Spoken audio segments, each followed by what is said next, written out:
Alkitab berisi janji yang indah tentang kedatangan Tuhan kembali. Ada banyak kitab yang menyentuh topik kedatangan Tuhan kembali. Ini adalah sebuah topik yang penting. Kita tidak boleh berpikir bahwa segala sesuatu telah selesai saat Tuhan datang ke bumi untuk pekerjaan penebusan. Tuhan akan datang kembali ke bumi ini. Perjanjian Lama berulang kali membicarakan tentang kedatangan Kristus yang kedua kali. Begitu pula dalam Perjanjian Baru.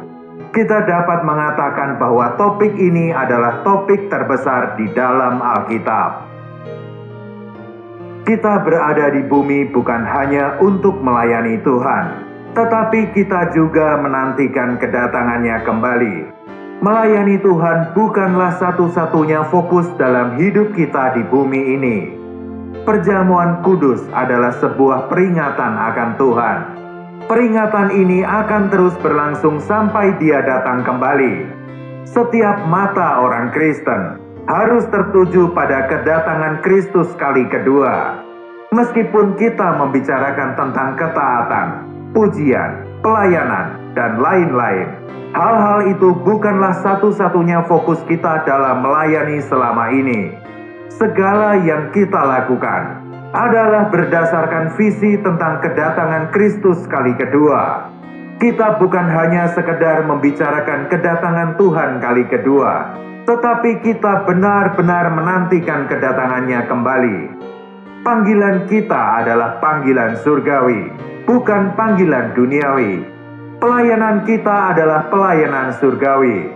Tanda-tanda besar dalam Alkitab menunjukkan kepada kita bahwa kedatangan Tuhan sudah sangat dekat. Kehidupan orang Kristen di bumi adalah suatu hidup yang menantikan kedatangan Tuhan kembali.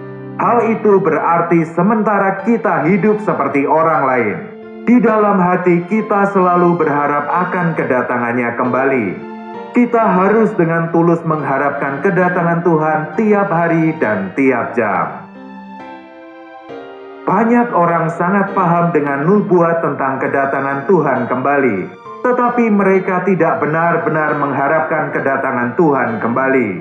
Kita harus ingat bahwa diri kita adalah warga kerajaan surga. Kita harus diajar di bawah kasih karunia untuk mengharapkan kedatangan Tuhan kembali. Kita tidak menaruh pengharapan kita atas bumi ini. Kita tahu bahwa bumi ini tidak akan pernah berubah menjadi lebih baik. Sementara kita melayani dan bekerja di bumi ini, kita mengundang sekelompok orang untuk berkumpul dalam nama Tuhan, agar menjadi kepuasan bagi Tuhan. Kita melayani dan bekerja demi kedatangannya kali kedua. Dalam kedatangannya kali pertama, Tuhan mati di kayu salib untuk mengampuni dosa dan mendamaikan kita dengan Allah, sehingga kita dapat mendekat kepada Allah dan mengambil bagian dalam hayat-Nya. Masalah dosa telah diselesaikan, tetapi dosa itu sendiri masih ada di sekitar kita. Kuasa maut sudah diselesaikan di dalam diri kita, tetapi tubuh kita masih harus melewati maut. Meskipun kita memiliki hidup baru di dalam diri kita, kita belum memiliki lingkungan yang baru. Bila Kristus tidak datang kembali, hal itu tidak akan selesai. Kedatangan Kristus kali kedua tidak akan menyelesaikan dosa-dosa pribadi kita, melainkan semua dosa dunia. Dalam kedatangannya yang pertama, Dia menyelesaikan dosa-dosa pribadi kita. Di kedatangannya kali kedua, Dia menyelesaikan dosa-dosa dunia. Hari ini dunia penuh dengan berbagai macam masalah. Bagaimana seharusnya sikap kita terhadap masalah-masalah ini? Banyak orang memberi banyak perhatian terhadap masalah-masalah di masyarakat. Tuhan tidak mengabaikan masalah ini. Tuhan kita bukan hanya untuk individu yang diselamatkan, diampuni, dan pergi ke surga. Surga bukan hanya terkait dengan perkara keselamatan individu. Surga berhubungan dengan waktu di mana seluruh dunia berbalik kepada Kristus.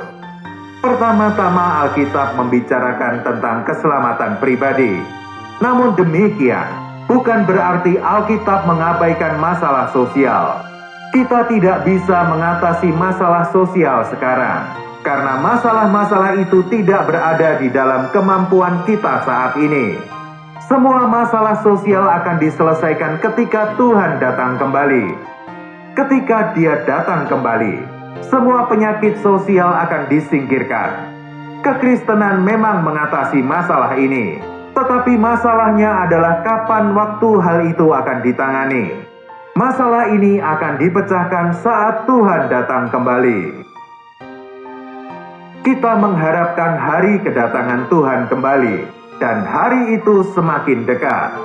Ada dua aspek kedatangan Tuhan kembali, yaitu aspek pribadi dan aspek dunia. Secara pribadi, kita menantikan kedatangannya karena kita ingin berjumpa dengannya. Dalam hubungannya dengan dunia, kedatangan kembali Tuhan akan menyelesaikan banyak masalah. Banyak orang Kristen mencoba untuk mereformasi masyarakat, tapi pada akhirnya merekalah yang dirusak oleh masyarakat itu sendiri. Banyak orang Kristen yang baik mencoba untuk mengubah dunia, namun pada akhirnya mereka sendiri turut menjadi najis. Kita tidak boleh tergoda untuk terlibat dalam pekerjaan ini, karena kita tahu bahwa hal ini adalah bagian Tuhan. Masalah pribadi orang Kristen diselesaikan dengan kedatangan Kristus yang pertama. Masalah sosial dunia ini akan diselesaikan pada saat kedatangan Tuhan kali kedua. Maka pada saat itu dunia tidak akan menjadi dunia yang ada di hadapan kita hari ini. Semua masalah dunia itu akan hilang dalam sekejap mata. Lalu apa yang harus dilakukan orang Kristen di dunia ini? Orang Kristen harus melakukan yang terbaik untuk memberi bantuan kepada orang lain. Misalkan seorang dokter harus melakukan yang terbaik untuk membantu orang lain dengan mengobati penyakit mereka. Seorang ilmuwan harus melakukan yang terbaik untuk membantu orang lain dengan memperbaiki nutrisi dan hal-hal yang lainnya. Tetapi satu hal yang harus kita ingat, kita harus tetap kudus di hadapan Tuhan dan tidak terkontaminasi dengan dunia. Kita pun tidak seharusnya menutup mata terhadap urusan-urusan dunia. Pada kedatangannya kali pertama di bumi, Kristus bekerja pada pribadi demi pribadi. Dia tidak mencoba melakukan apapun terhadap sistem sosial. Dengan cara yang sama, orang Kristen hari ini harus bekerja pada individu demi individu. Dulunya kita adalah orang berdosa yang hidup di antara orang-orang berdosa. Hari ini kita telah percaya pada Tuhan dan menjadi benar di antara orang-orang berdosa. Tetapi suatu hari nanti, kita akan menjadi orang benar di antara orang-orang benar. Seluruh masalah telah diselesaikan pada hari itu, saat Tuhan datang kembali.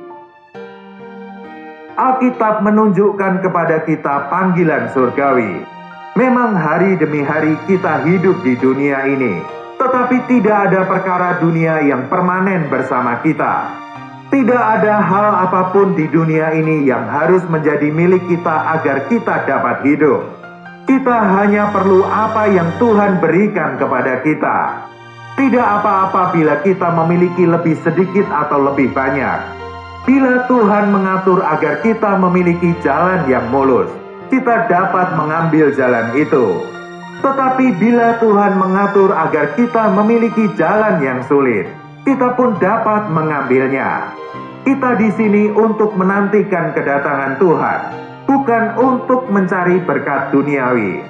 Sementara kita hidup di bumi, kita tidak hidup untuk diri kita sendiri, untuk keluarga kita, atau untuk masyarakat. Kita hidup untuk Tuhan. Saat Tuhan datang kembali, hari itu adalah hari yang paling bahagia bagi kita. Bila kita bukan milik dunia dan tidak berakar di dunia ini, hari itu akan menjadi hari penuh kemuliaan yang tidak terkatakan bagi kita. Pada hari itu, Kemuliaan Tuhan akan memenuhi gereja. Kerajaannya akan datang di bumi, dan seluruh alam semesta akan tunduk kepada Kristus. Saat Tuhan datang kembali, hal pertama yang diselesaikan adalah masalah ketidakadilan. Hal ini masih menjadi masalah terbesar di dunia saat ini. Yesaya 11 ayat 4 menuliskan bahwa Tuhan akan menghakimi orang-orang lemah dengan keadilan dan akan menjatuhkan keputusan terhadap orang-orang yang tertindas di negeri dengan kejujuran. Menghakimi dengan adil bukanlah pekerjaan orang Kristen. Tuhanlah yang akan melaksanakan keadilan saat Dia datang kembali. Saat datang kembali, Tuhan juga akan menyelesaikan semua perang. Perang Dunia Kedua sudah usai, tetapi banyak tempat di dunia masih terus berperang. Semua orang setuju bahwa harus ada perdamaian, tetapi tidak ada perdamaian yang sejati. Namun Yesaya pasal 2 ayat 4 menuliskan bahwa saat kerajaan 1000 tahun datang, manusia akan menempa pedang-pedangnya menjadi mata bajak, dan tombak-tombaknya menjadi pisau pemangkas. Bangsa tidak akan lagi mengangkat pedang terhadap bangsa, dan mereka tidak akan lagi belajar perang. Kita harus menyadari bahwa bukan kitalah yang melucuti pedang dan tombak orang lain. Kita tidak mengobarkan perang, dan kita pun tidak menghentikan perang untuk mencapai perdamaian. Ketika Kristus datang, Dialah yang akan membatalkan semua perang dan membawa damai. Selain itu, ketika Kristus datang, Dia akan menyelesaikan semua penyakit. Saat ini banyak orang memperhatikan kesehatan masyarakat, kebersihan, dan bantuan medis. Tetapi penyakit tidak dapat benar-benar diberantas hari ini. Dalam nubuat yang tertulis di kitab Wahyu dan Injil Matius, kita diberitahu bahwa malapetaka akan meningkat di akhir zaman. Yesaya 33 ayat 24 menuliskan bahwa saat Kristus datang, tidak ada orang lagi yang berkata bahwa dirinya sakit. Kitab Yehezkiel pasal 47 mengatakan bahwa di masa langit baru dan bumi baru, pohon di kota yang baru itu akan digunakan untuk menyembuhkan bangsa-bangsa. Oleh karena itu, ketika Tuhan datang kembali, masalah penyakit akan teratasi. Saat Tuhan datang kembali, masalah kelaparan juga akan terpecahkan. Satu hal yang menarik, bahwa manusia perlu berusaha keras untuk mengolah tanah agar dapat memanen makanan. Sedangkan rumput, semak duri, dan ilalang tumbuh dengan baik tanpa dipelihara manusia. Tidak peduli seberapa keras ilmuwan dan ahli pertanian mencoba, mereka tidak dapat menghentikan pertumbuhan gulma. Dalam kitab Kejadian, Allah mengutuk tanah, sehingga tanah itu tidak lagi memberikan kekuatannya kepada manusia.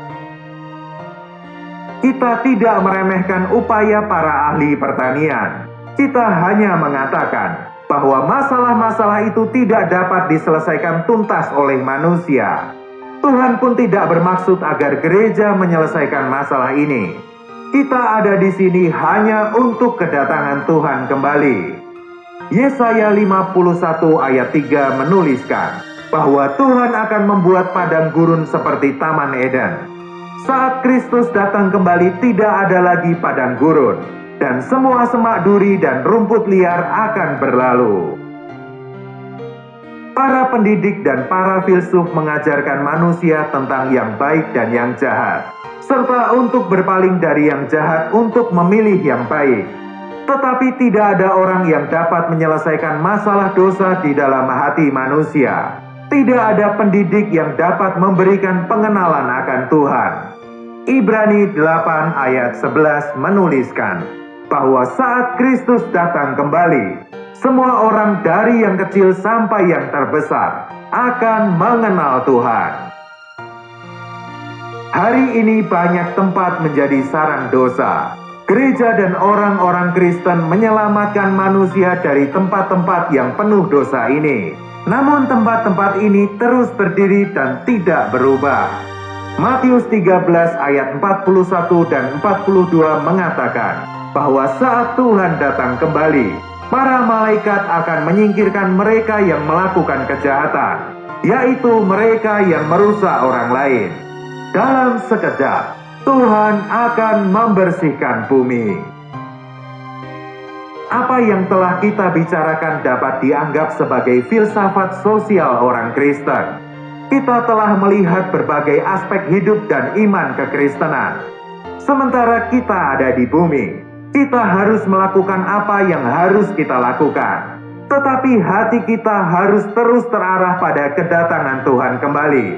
Perhatian kita harus hanya ada pada panggilan surgawi. Kita tidak memiliki rencana permanen untuk perkara-perkara dunia ini. Sekalipun itu hal yang paling rohani, tidak dapat mengikat kita pada perkara-perkara dunia ini. Orang Kristen tidak seharusnya berakar di bumi ini. Firman Tuhan terus digenapi, dan Tuhan ada di depan pintu. Hari ini mata kita tidak terarah pada masalah yang dihadapi gereja. Sebaliknya kita menantikan kedatangan Tuhan.